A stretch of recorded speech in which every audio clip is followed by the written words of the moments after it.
Mirëmëngjesi të nderuar teleshikues të Drita Televizionit, jemi së bashku në emisionin What Happened Today. Çfarë ka ndodhur sot? Data sot shënon 14 shkurt dhe ne kemi përgatitur disa informacione në lidhje me ngjarjet më të rëndësishme që kanë ndodhur në këtë datë. Ky ju ftoj që t'i ndiqni.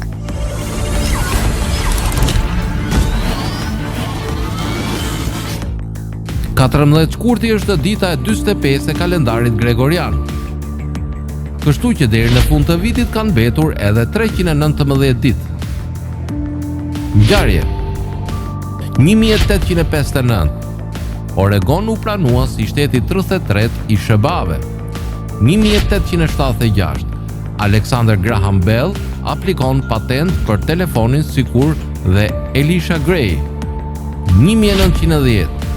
Në Korçë u mbajt mitingu i alfabetit shqip. 1912. Arizona u pranua si shteti 48 i SBA-ve. 1924.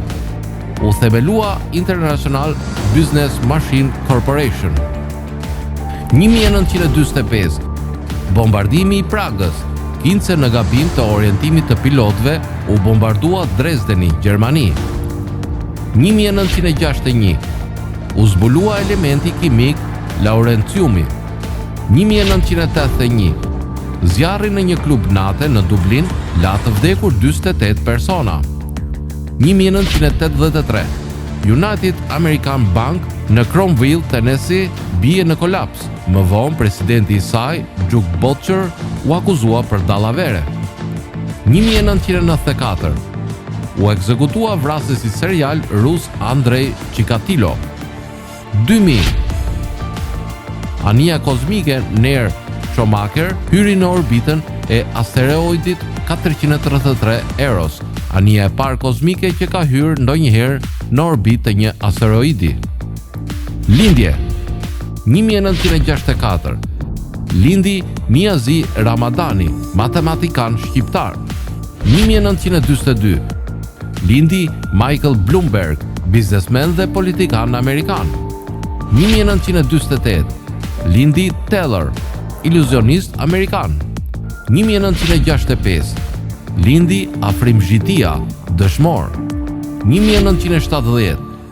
Lindi Simon Pegg, aktor dhe regjisor britanik. 1987. Lindi Edison Cavani, futbollist nga Uruguay. 1988. Lindi Angel Di Maria, futbollist Argentinas. Vdekje.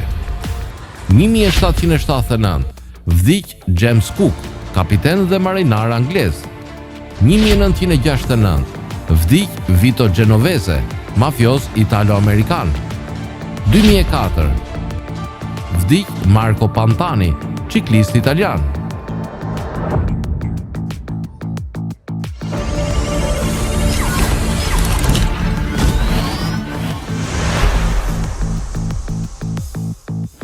Ndërkohë kemi veçuar për ju biografinë e Galileo Galileit, i cili ishte një astronom, fizikan dhe një inxhinier italian, i cili ka kontribuar shumë në shkencë, ju ftoj që ta ndiqni.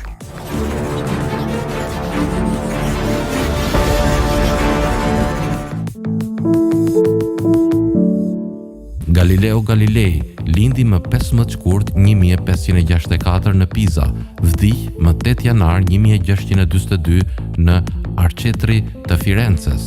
Ishte një matematikan, fizikan, astronom dhe filozof italian, renditet si një nga shkencëtarët më të mëdhenj të kohës moderne. Galileo njihet si babai i fizikës moderne.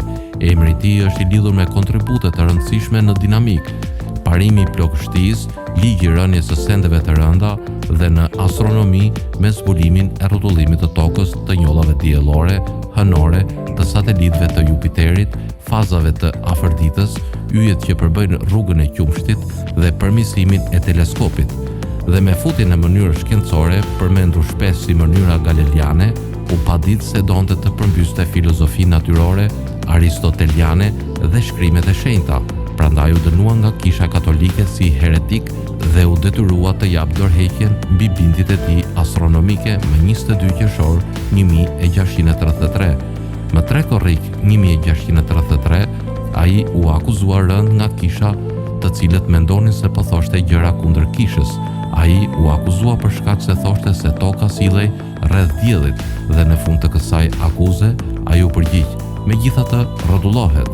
Ishte një faqe në të cilën Galileu së pari shënoi një vëzhgim të hënave të Jupiterit, fazat e Venerës të vëzhguara nga Galileu në vitin 1610, bazuar në përshkrimet të pasigurta të teleskopit të parë praktik, të cilin Hans Lippershey provoi ta shpik në Holland në vitin 1608. Galileo në vitin pasues bëri një teleskop 3 herë më zmadhim, 3 herë më të madh. Ai më pas bëri versionet të përmirësuara me deri 30 herë zmadhim. Me teleskopin galilian, vëzhguesi mund të shohë imazhe të zmadhuara të tokës. Ishte si ajo që njihet si teleskop toksor ose dylbi e fuqishme.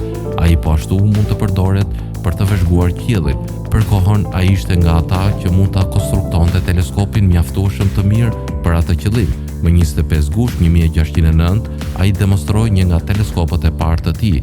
Publikimet e para të vëzhgimeve astronomike teleskopike i bëri në mars të vitit 1610 në një traktat të shkurtër të quajtur Sibelius Nuncius. Tuccio dhe të tjerët e vëzhguan supernovën në vitin 1572. Letra e Ottavio Brenzonit e datës 15 janar 1605, drejtuar Galileit, e njoftoi këtë të fundit supernovën e vitit 1572 dhe me novën më pak të ndritshme të vitit 1601. Galileo e vëzhgoi dhe diskutoi supernovën e Keplerit në vitin 1604, pasi këto yje të reja shfaqeshin pa paraflaks të detektueshëm ditor. Galileo konkludoi se ato ishin yje të largët dhe kështu e disaprovoi besimin e Aristotelit në pandrushmërinë e qiejve. Galileo vazhdoi të pranonte vizitorë deri në vitin 1642, kur pasi vuajti ethe dhe rraje të shpeta të zemrës, vdiq më 8 janar 1642 në moshën 77 vjeçare. Duka i madh i Toskanës, Ferdinando II, dëshironte të varroste atë në trupin kryesor të bazilikës së Santa Croce, pranë varreve të babait dhe paraardhësve të tjerë, dhe të ndërtonte një mauzolum prej mermeri në nder të tij. Këto plane u hoqën megjithatë pasi Papa Urban VIII dhe nipi i tij, kardinali Francesco Barberini, protestuan, sepse Galileo ishte dënuar nga Kisha Katolike për dyshim të fortë për herezin. Ai u varros në një dhomë të vogël pranë kapelës së Novicës në fund të një korridori nga transepti jugor i bazilikës deri në sakristi. Ai u rivendos në trupin kryesor të bazilikës në vitin 1737, pasi një monument ishte ngritur atje në nder të tij. Gjatë kësaj lëvizjeje, 3 gishta dhe një dhëmb u hoqën nga eshtrat e tij. Një nga këto gishta, gishti i mesëm nga dora e djathtë e Galileos, është aktualisht në ekspozitën në Muzeun Galileo në Firenze, Itali. Imazhi i një njeriu të vogël me mustaqe, kapele të mëdha dhe pantallona të gjëra është një nga më të njohurit në histori të kinemas. Ky është Charlie Chaplin, njeriu që krijoi Trumpin, një personazh që ende sot e kësaj dite i bën të qeshin miliona njerëz anë mban botës. Lindi më 16 prill të vitit 1889 në Londër, një familje të varfër. Jati i tij, një këngëtar dhe aktor, humbi jetën kur Charlie ishte vetëm 12 vjeç, ndërsa nëna e tij, një këngëtare e shëndetshme mendore, e ndihmoi atë të hyjë në botën e teatrit të vogël. Si fëmijë, Chaplin kaloi shumë kohë në jetimore për shkak të kushteve të vështira familjare. Në moshën e re, ai ishte shumë ambicioz dhe i pasionuar për artet performuese, gjë që e çoi në karrierën e tij si aktor dhe komedian. Në vitin 1913, ai u transferua në Shtetet e Bashkuara dhe filloi të punojë me Mack Sennett, ku krijoi një nga personazhet më të dashur të kinemas, The Tramp. Ky personazh, i njohur për mustaqet e vogla, pantallonat e gjera dhe këpucët e mëdha, pati një ndikim të menjëhershëm duke i bërë njerëzit të qeshin pafund. The Tramp ishte një njeri i varfër, i thjesht, por gjithmonë me zemër të madhe dhe mendje të shpejtë. Ai ishte gjithmonë duke kërkuar një mundësi për të shpëtuar nga ngushtësia e jetës, dhe dashuria e tij për të qeshur, edhe në momentet më të errta e bëri atë një hero për shumë njerëz.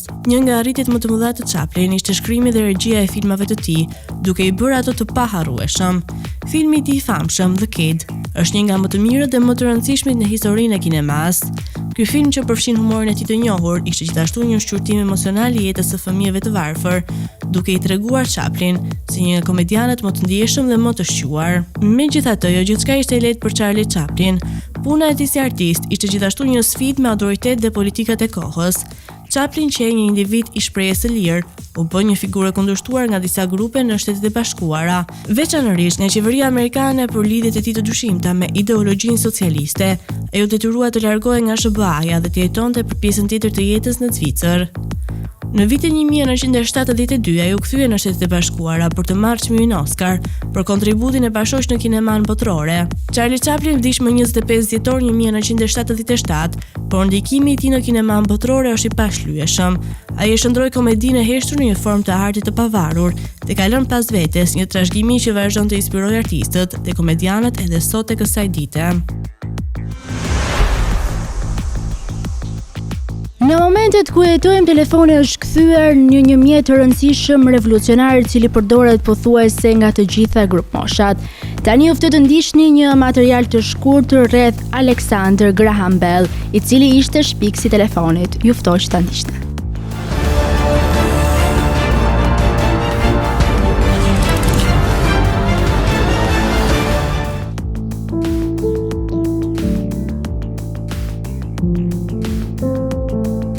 Alexander Graham Bell, shpikësi i telefonit.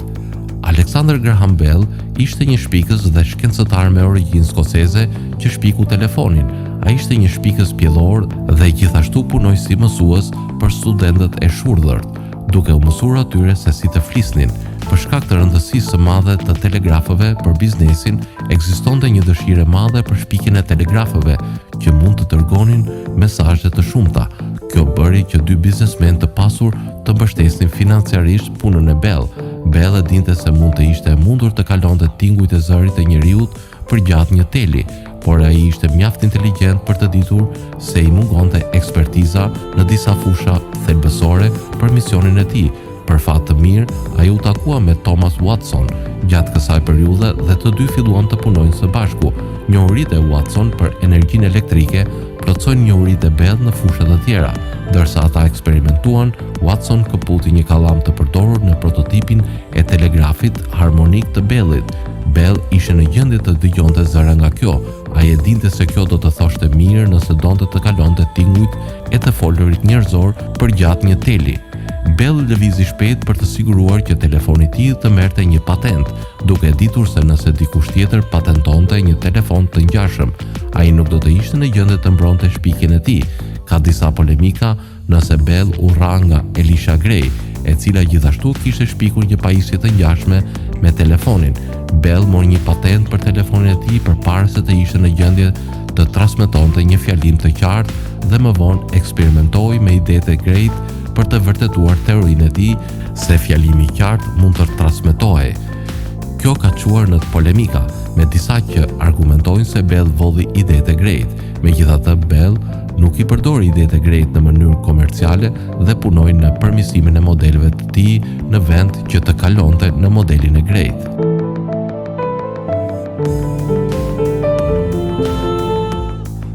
Do të vijmë me rubrikën kuriozitete, ku sot do të flasim për pikën e nxehtë të tokës dhe jo për Ekuadorin. Lugina Lut, e vendosur në jugun e Iranit, është nga vendet më të nxehta të dokumentuara ndonjëherë në botë dhe ndoshta mund të jetë më e nxehta duke thyer rekordet e temperaturave të larta që zakonisht mendohet të ndodhin pranë Ekuadorit. Kjo luginë është një vend i pazakont pasi është një hapësirë shkretinore në kushte të ekstremit që e bën të pamundur jetesën për shumicën e specieve dhe bën që kjo zonë të mbetet pothuajse tërësisht e pabanuar. Lugina Lut është një nga ato vende që duket sikur është krijuar për të sfiduar çdo lloj ideje për një klimë të zakonshme. Temperaturat mund të arrijnë deri në 70.7 gradë Celsius dhe kjo është një nga ato temperatura më të larta të regjistruara ndonjëherë në histori. Ajo që e bën këto temperaturë dhe më të pabesueshme është fakti që Lugina Lut ndodhet jashtë Ekuadorit dhe më shumë në një pozicion të thellë dhe të thatë, ku ajri është jashtëzakonisht i thatë, duke bërë që çdo rrezë e diellit të ndikojë në mënyrën më të fuqishme. Për të përshkruar natyrën e veçantë të kësaj zone, shkencëtarët kanë përdorur njësi të veçanta për matjen e temperaturave dhe sisteme termometrike që i mundsojnë natyrën të regjistrojnë temperatura të larta në sipërfaqen e tokës.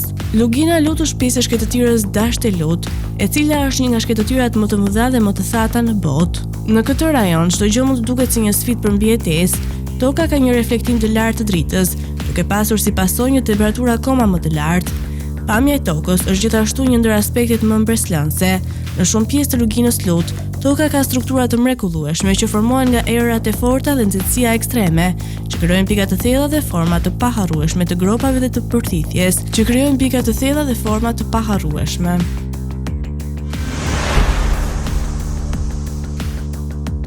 Tani do të kalojmë në rubrikën edhe shëndeti. Sot kam përzgjedhur për të folur rreth vlerave ushqyese të qepëve të njoma. Qepët e njoma janë shumë të ushqyeshme dhe të pasura me vitamina dhe minerale, të cilat ndihmojnë në parandalimin e shumë sëmundjeve. Ato janë një burim i mirë vitaminave A, K dhe C, dhe përmbajnë minerale si fosfor, kalium, kalcium, natrium dhe magnez. Për shkak të përmbajtjes antibakteriale, mbrojnë trupin nga to dhe përmirësojnë tretjen e ushqimit. Ruajnë zemrën. Qepët e njoma janë plot me antioksidant që ndihmojnë në luftën kundër radikaleve të lira që dëmtojnë qelizat në inde.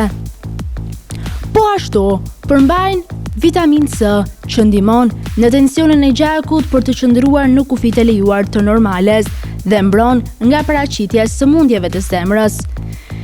Qepët e njoma mbrojnë nga problemet e syve, ndërsa prania e vitaminës A ul rrezikun nga paraqitja e degenerimit të makulës. Forcojnë eshtrat dhe imunitetin. Vitaminat C dhe K në qepët e njoma mbrojnë dhe forcojnë eshtrat. Ato përmirësojnë prodhimin e kolagjenit dhe ruajnë dënsinë e eshtrave. Një qep e njom përmban vitamin K dhe vitamin C. Dhe në këtë përmbajtje, kemi 22% të dozës së rekomanduar ditore të këtyre vitaminave, të cilat përmirësojnë shëndetin e eshtrave. Zvoglojnë kolesterolin. Qepët e njoma përmbajnë substanca të shumta që ulin kolesterolin e keq në gjak.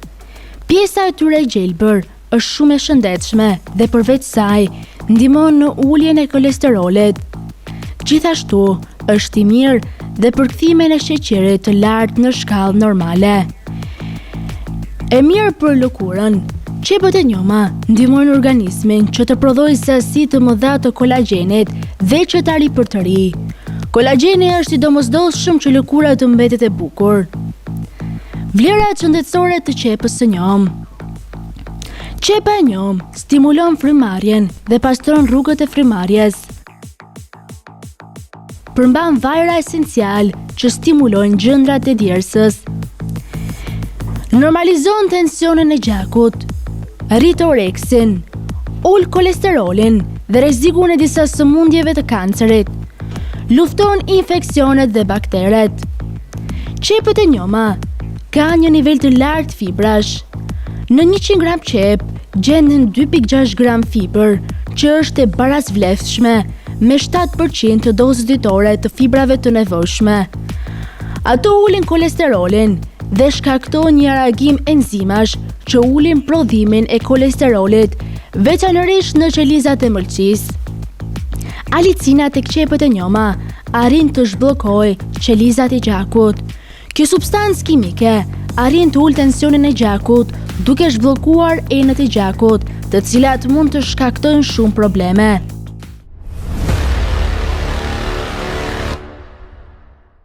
Tani u ftoj të ndiqni parashikimin e motit në territorin shqiptar. Territori shqiptar për datën 14 shkurt 2026 do të jetë në ndikimin e masave ajrore të paqëndrueshme, duke sjellë mot me vranësira dhe reshje shiu në një pjesë të madhe të vendit. Paraditja do të karakterizohet nga reshje shiu në zonat veriore dhe jugore, ndërsa pjesa qendrore do të ketë më shumë vranësira. Pasditja vijon me reshje lokale dhe intervale me vranësira të shpeshta. Temperatura minimale pritet të zbresë deri në 2 gradë Celsius, ndërsa ajo maksimale do të arrijë deri në 17 gradë Celsius.